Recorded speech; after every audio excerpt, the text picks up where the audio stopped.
Okay, today we're tackling a really big topic, the concept of soft power, and how it just may be the key to resolving one of Africa's most complex and long-running conflicts, the crisis in northeast Nigeria. We're going to break down an academic paper that puts forward a totally different approach to finding a lasting peace. And this question, right here, is at the heart of everything we're about to discuss. The paper argues that the usual response, military force, has pretty much hit a wall. It forces us to think bigger, to see peace as more than just stopping the fighting. It's about building stability, trust, and maybe even a little bit of hope. So, here's how we're going to break it all down. First, we'll get a handle on the crisis itself. Then, we'll look at why the traditional hard power approach just isn't cutting it. After that, we'll dive deep into the alternative, soft power, and see how it could actually work in the real world and what that new path to peace might look like. All right, first things first, we have to understand the conflict. Before we can even begin to talk about solutions, we need to really grasp the absolutely devastating human cost of this crisis for the people of northeast Nigeria. The impact of this insurgency has been nothing short of catastrophic. And we're not just talking about the tragic loss of life. We're talking about the entire fabric of society being torn apart. When you destroy homes, schools, and whole communities, you end up with millions of people displaced. That creates a wound so deep that force alone could never heal it. So you have to ask, where did all this come from? Well, this conflict didn't just appear out of nowhere. It's really fueled by some deep, long-standing issues. When you've got massive youth unemployment, look at that 54% number, crippling poverty, and people who can't get basic things like food or an education, well, you create the perfect breeding ground for extremist groups to find followers. And these figures, even though they're from 2015, just show you the staggering scale of this humanitarian disaster. In Borno State alone, more than 1 million people were forced to flee their homes. But look at that last line. It's the real shocker. In 23 out of 27 districts, 8 organizations couldn't even get in to help. That's how total the collapse was. And behind every single one of those numbers are real people. This quote, just 3 words from someone living in a displacement camp, it cuts through all the statistics, doesn't it? It's just a raw, brutal, and honest look at the reality of trying to survive after you've lost everything.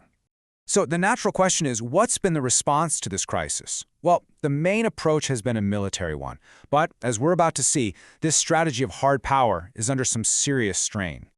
So what is hard power? The name really says it all. It's about using force. We're talking military action, economic sanctions, any kind of coercive pressure you can apply to make your opponent do what you want. It's the classic stick approach, not the carrot. But here's the problem the paper points out. A purely military strategy often creates this dangerous, vicious cycle. It can be incredibly difficult to tell civilians from insurgents, and innocent people get caught in the crossfire.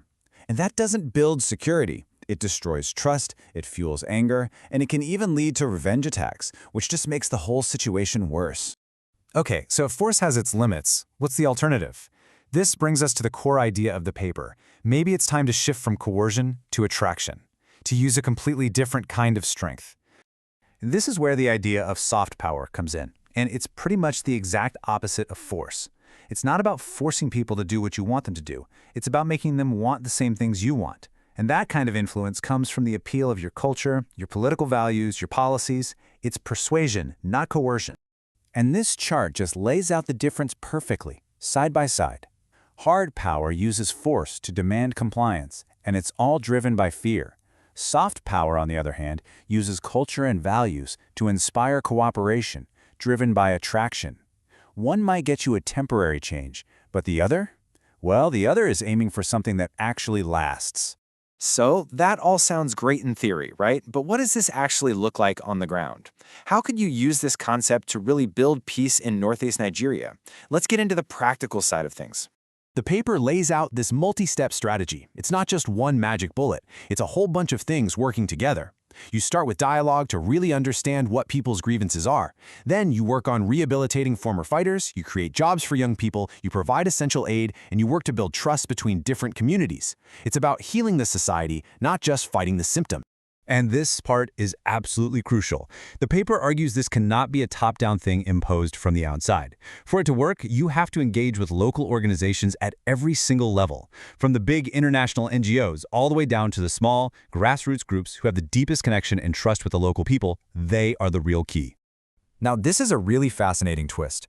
The paper suggests that the military, which we usually think of as the ultimate tool of hard power, can actually play a role in a soft power strategy. How? Well, instead of just fighting, they can help rebuild a bridge, or provide security for aid workers, or get involved in community projects. Actions that build trust instead of fear. Okay, let's pull all of this together. What does this shift in thinking really mean for finding a real, lasting resolution to this crisis? Why is this so important? So, when you boil it all down, here's the ultimate takeaway. Military force might be able to contain a conflict for a while, but it can't build a genuine peace. For that to happen, you absolutely have to address the root causes, the poverty, the lack of jobs, the sense of grievance, and that requires the tools of attraction and co-option, and it demands that everybody, from local communities to international partners, works together. This quote just nails the mindset behind this whole approach.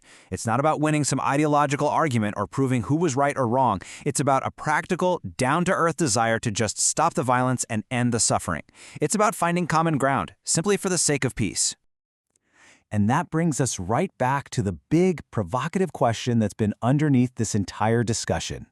In a world that so often relies on force and coercion, is it possible that attraction, dialogue, and opportunity are actually the more powerful tools for creating peace?